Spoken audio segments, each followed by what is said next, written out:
Hello मेरे प्यारे बच्चों, बहुत बहुत स्वागत है आप सभी का आपके अपने प्यारे से यूट्यूब चैनल इंस्पायर स्टडी पर। चलिए माय डियर स्टूडेंट, शुरुआत करते हैं। पदावली नंबर 2। पदावली नंबर 1 मैंने कंप्लीट कर ली है। यदि आपने अभी तक वीडियो नहीं देखी तो मैं डिस्क्रिप्शन में लिंक दे दूंगा, आप वहां जाके चेक कर सकते हैं। तो चलिए बिना किसी देरी के सीधे सीधे शुरुआत करते हैं। जैसे कि पदावली नंबर 1 में हमने बड़े ध्यान से बड़े गहराई से पढ़ा था, तो इसी प्रकार से पदावली नंबर 2 करेंगे। अब देखिए, पहले मैं इसको समझाऊंगा, फिर इसका नोट्स दिखाऊंगा, ताकि आप अगर स्क्रीनशॉट लेकर अपना नोट्स बनाना चाहें आराम से बना सकते हैं। तो पहले इसको समझेंगे, फिर इसके नोट्स के बारे में देखेंगे। चलिए, अब जो इसमें हार्ड वर्ड होंगे मैं इसको बड़ी डिटेल से, बड़े आराम से, बड़े प्यार से, बड़ी गहराई के साथ समझाऊंगा। सही है? तो वीडियो को इसको बिल्कुल भी नहीं करना है। यदि आप वीडियो स्किप कर दो तो आपकी देखिए दिक्कत हो जाएगी, और मैं नहीं चाहता आपको वो दिक्कत आए। तो चलिए पढ़ते हैं पदावली नंबर 2। तो यहाँ कह रहा है पदावली नंबर 2 में पायो जी मैं तो राम रतन धन पायो, वस्ती अमोलक दी मेरे सतगुरु कृपा कर अपनायो। जन्म जन्म की पूंजी पाई, जग में सभी खोवायो। खर्चे नहीं कोई चोर न लेवे, दिन दिन बढ़त सवायो। सत की नाव खेवटिया सतगुरु, भाव सागर तोए आयो। मीरा के प्रभु गिरधर नागर च हरक हरक जस गायो। पायो जी मैंने राम रतन धन पायो। तो चलिए हमने इसको पढ़ लिया है। अब हम इसकी क्या करते हैं, डिटेल में समझते हैं। देखो, पायो जी यानी कि पाया मैंने, म्यो माने कहते हैं मैंने, यानी कि मैंने पा लिया है। जो तो राम रतन धन पायो का मतलब है कि राम रूपी जो रतन है, जो अनमोल रतन है, जो धन है, वो मैंने पा लिया है। कहने का मतलब है, मीराबाई यहाँ कह रही हैं कि मैंने राम रूपी जो अनमोल रतन है वो प्राप्त कर लिया है।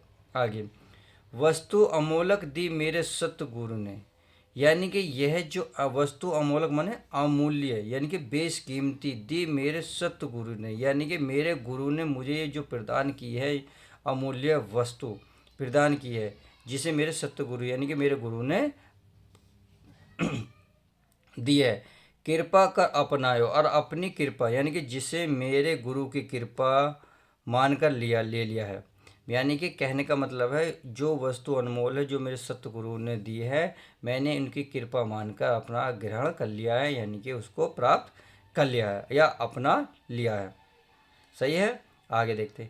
जन्म जन्म की पूंजी पायो, अर्थात यहाँ जन्म जन्म का मतलब है हर जन्म का, यानी कि राम नाम के जो रूपी रतन है पाकर मुझे बहुत धन्य हुआ है।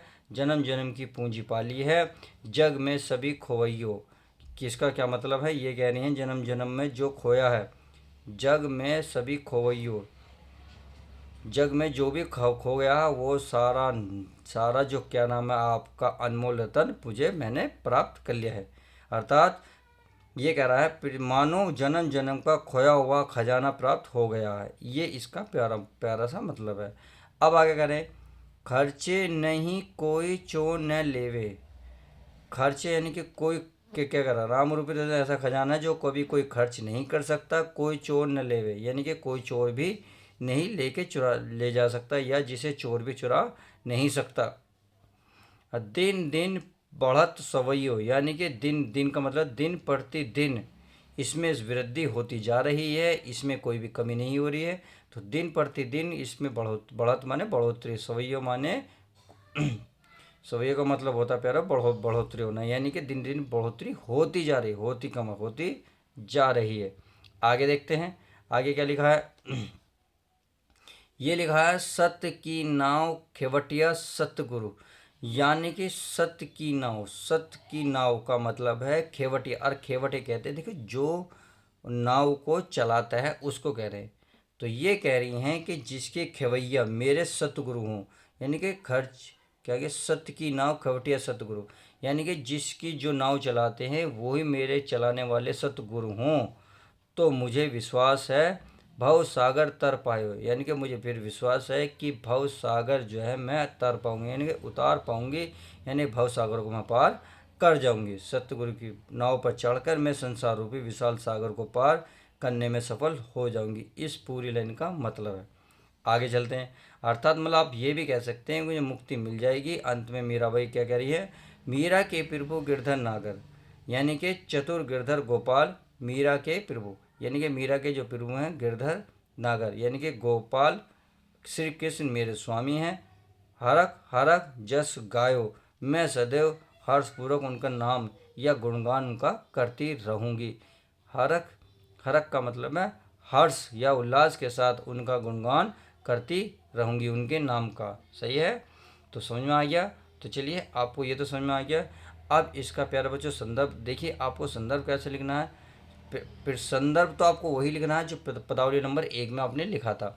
अब पदावली नंबर 2 की बात आती है। पदावली नंबर 2 में क्या करना है, संदर्भ वही लिखना है, बस प्रसंग चेंज हो जाता है।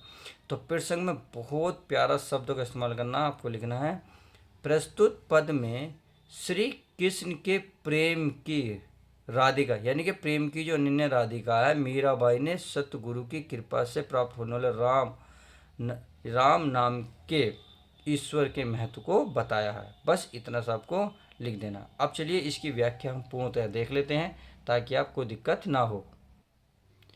चलिए जी, मीराबाई यहाँ ये लिखेंगे व्याख्या। व्याख्या में लिखेंगे आप, मीराबाई कहती हैं कि मैंने राम रूपी यानी कि राम नाम रूपी जो अनमोल रतन है वो प्राप्त कर लिया है। यह अमूल्य रतन मुझे मेरे गुरु ने प्रदान किया है, जिसे मेरे गुरु की कृपा मानकर अपना लिया है। यह राम नाम रूपी अनमोल रतन पाकर मुझे ऐसा प्रतीत हुआ मानो जन्म जन्म का खोया हुआ खजाना प्राप्त हो गया है। इससे पहले मुझे जो कुछ भी प्राप्त हुआ था वह सब इस भौतिक संसार में ही खो गया था। यानी कि यहाँ ये कह रही हैं कि अब जो मुझे प्राप्त हुआ वो कभी नहीं खोएगा संसार में। अब तक जो भी मुझे प्राप्त था वह संसार में खो जाता था, परंतु राम रूपी जो अनमोल रतन मुझे प्राप्त हुआ है जो मेरे गुरु ने प्रदान किया है वह अब कभी भी खोएगा नहीं, जन्म जन्म में मेरे साथ रहेगा। सही है, आगे देखते हैं। आगे क्या कह रहा है, पढ़ लेते हैं इसको ध्यान से। ये कह रहा है, मीराबाई कहती हैं कि राम नाम रूपी रतन ऐसा खजाना है जो कभी खर्च नहीं होता, जिसे चोर भी चुरा नहीं सकते, और खर्च करने पर दिन प्रतिदिन इसमें 1.25 गुना वृद्धि हो जाती है, यानी कि दिन प्रतिदिन वृद्धि हो रही है। मीराबाई आगे कहती हैं कि मुझे तो सत्य रूपी नाव प्राप्त हो गई है, जिसके खेवनहार मेरे सतगुरु हैं। यानी कि जो नाव को चलाते हैं उन्हें कह रही है कि खेवनहार यानी कि जो नाव को चलाते हैं उसे खेवनहार कहते हैं, वो मेरे सतगुरु हैं। मुझे विश्वास है कि इस सत्य रूपी नाव पर चढ़कर मैं इस संसार रूपी विशाल सागर को पार करने में सफल हो जाऊंगी, अर्थात मुझे मुक्ति मिल जाएगी। अब क्या करिए, अंत में मीराबाई कहती है कि चतुर गिरधर गोपाल श्री कृष्ण मेरे स्वामी हैं। मैं सदैव क्या हर्ष पूर्वक उनके नाम का गुणगान करती रहूंगी। तो इस प्रकार से आप पदावली नंबर 2 कंप्लीट हुई। चलिए अब पदावली नंबर 3 देखते हैं। चलिए प्यारे बच्चों, पदावली नंबर क्या हम 3 देख लेते हैं। पदावली नंबर 2 कंप्लीट कर ली, तो पदावली नंबर 3 को बड़े ध्यान से पढ़ेंगे, फिर उसके बाद हम इसको गहराई से समझेंगे, फिर आपको मैं व्याख्या भी दिखाऊंगा ताकि आप अपना आसानी से काम कर लें। तो चलिए पदावली नंबर 3 की करते हैं। इकरा मायरी मैं तो लियो गोविंद मोल, कोई कहे छाने कोई कहे चुपके, लियो रे बजंता ढोल, कोई कहे मूंगो कोई कहे सूंघो, लियो रे तराजू तो, कोई कहे कारो और कोई कहे गोरो, लियो री अनमोल अमोलक मोल, याहू की सब जानत हैं, लियो री आंखें खोल, मीरा के प्रभु दर्शन दियो न्यो, पूरब जन्म को कोल। चलिए, तो ये हमने समझ लिया है। अब इसको हम गहराई से समझते हैं कि माई रीत मैं तो लियो गोविंद मोल। इसका मतलब है मीराबाई कह रही हैं कि एरी मैया मैंने तो श्री कृष्ण को मोल ले लिया है, यानी कि मैंने तो खरीद लिया है, मैंने तो इसे अपने धन अपनी मन में तन में इसको बसा लिया है। आगे कह रही हैं, कोई कहे छानो और कोई देखो छानो का मतलब क्या होता है, छिपा कर। कोई कहे छिपा कर लायो और कोई कहे चुप कर। यानी कि ये कह रही है कि कोई कह रहा है कि छिपा कर लाए हो और कोई कह रहा है चुपके से लाए हो, जबकि मैं कहती हूँ लियो रे बजंता ढोल। इसका मतलब मैंने डंके की चोट पर ढोल बजाकर खरीदा है। कोई कुछ भी कहे, अर्थात अब श्री कृष्ण पूरी तरह से मेरे हो चुके हैं। कोई कहे मूंगो कोई कहे सूंगो। तो इसका मतलब है अब कोई मेरा पूरा अधिकार हो चुका है। इसमें कोई महंगा कहे, कोई कहे सूंगो, यानी कि कोई महंगा कहे और कोई कहे सूंगो, कोई इसे सस्ता कहे। लियोरी तराजू तोल, मैंने तो पूरी पूर्णता विश्वास के साथ तराजू पर तोल के लिया है। कोई कहे कारो कोई कहे गोरो, यानी कि कोई से काला कहे या कोई गोरा कहे। लियोरी अनमोलक मोल, यानी कि कोई न काला कहे कोई गोरा कहे, मुझसे कोई फर्क नहीं पड़ता। मैंने तो जो इस स्वार्थ न्योछावर कर पूर्णतः इसे भाव से खरीदा, यानी कि पूर्णतः समर्पित भाव से खरीदा है। आगे करें, याहू की सब जानत हैं। याहू का मतलब है सब जानते हैं, या सब यह सब जानते हैं, सब सच्चाई जानते हैं कि यह सौदा लियो री आंखें खोल, यानी कि यह सौदा मैंने आंख परख कर, यानी कि आंख खोल खाल कर खूब अच्छी तरीके से देख कर लिया है। मीरा के प्रभु दर्शन दियो पूर्व जन्म को कोल। और ये कह रही हैं भगवान श्री कृष्ण अपने पूर्व जन्म की प्रतिज्ञा को पूर्ण करने के लिए मुझे दर्शन दिए हैं। तो ये रहा इसका मतलब। चलिए अब इसकी क्या देख लेते हैं प्रसंग, और फिर इसकी क्या देख लेते हैं व्याख्या। तो संदर्भ तो वही रहेगा प्यारे बच्चों। सो संदर्भ आप पीछे लिख चुके हैं, संदर्भ नंबर 1 पदावली नंबर 1 में वही लिखेंगे। अब प्रसंग में देख लें। प्रसंग है, प्रस्तुत पद में मीराबाई भगवान श्री कृष्ण को बहुत सोच विचार कर खरीद लेने की बात कहकर उनके प्रति अपनी एकनिष्ठ अनन्य भक्ति का परिचय दे रही है। यानी कि बहुत सोच समझ कर खरीदा है, उसमें जो है आपकी देखो उनके भक्ति नजर आ रही है। सही है, आगे व्याख्या देखते हैं। मीराबाई कहती हैं कि अरे मैया, मैंने तो श्री कृष्ण को मोल ले लिया है। मैंने उन्हें छिपाकर या चुपचाप नहीं खरीदा, बल्कि डंके की चोट पर ढोल बजाकर खरीदा है। अब श्री कृष्ण पूरी तरह से मेरे हो चुके हैं। अब देखते हैं आगे। अब उन पर मेरा पूरा अधिकार हो चुका है। कोई इसे महंगा कहे या सस्ता, मैंने तो भली भांति नाप तोल कर, अर्थात तराजू से तोल कर इन्हें खरीदा है। सही है, आगे देखते हैं। कोई इसे काला कहे या गोरा, जो भी है मेरे इसे अपना स्वार्थ न्योछावर कर पूर्णतः समर्पित भाव से खरीदा है। लोग चाहे कितनी बातें करें, पर यह सच्चाई सब जानते हैं कि मैंने यह सौदा खूब देख परख कर आंखें खोलकर किया है।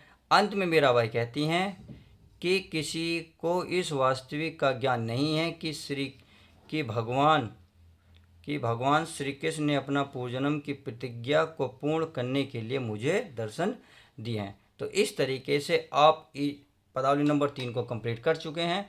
तो चलिए आज की वीडियो में बस इतना ही रखते हैं। जब तक के लिए दोस्तों good bye, take care, love you guys. जब तक हम नेक्स्ट वीडियो में मिलते हैं, जब तक अपना ध्यान रखें। इस वीडियो को लाइक करना ना भूलें।